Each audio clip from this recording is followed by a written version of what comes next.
Just 10 to 15 villas మాత్రమే available గా ఉండడం ఏంటి, మిగిలినవన్నీ సోల్డ్ అవుట్ అయిపోవడం ఏంటి? రాగా విలాస్ ఇక్కడికి వచ్చిన తర్వాత ఎందుకు ఏంటి అని అర్థమైంది. So we have dining here and we have hall here.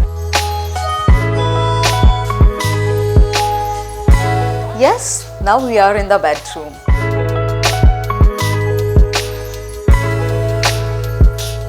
And ప్రతి ఫ్లోర్ కి యాక్సెసిబుల్ గా లిఫ్ట్ కూడా ఉంది. Let's go. Now we are in the first floor. We have a living space here. ఈ కాజీ లివింగ్ ఏరియాతో పాటుగా మనకి అటాచ్డ్ బాల్కనీ కూడా ఉంది. So wonderful view. ఫ్రెండ్స్తో చిల్ అవడానికైనా, మనం రిలాక్స్ అవడానికైనా, ఒక గ్యాదరింగ్ ఏర్పాటు చేయడానికైనా ఇంతకన్నా మంచి ప్లేస్ ఇంకేమైనా కావాలా అనిపిస్తుంది కదా. It's so comfortable here. And ఈ ఫస్ట్ ఫ్లోర్లోనే మనం ఇంకొక బెడ్రూమ్ కూడా చూడొచ్చు.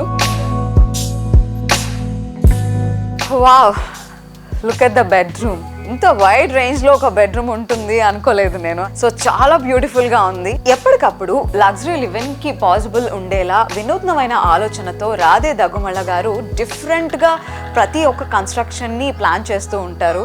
అందుకోసం ఒక క్రియేటివ్ టీమ్ కూడా ఎల్లప్పుడూ వర్క్ చేస్తూనే ఉంటుంది రాధే కన్స్ట్రక్షన్స్ లో.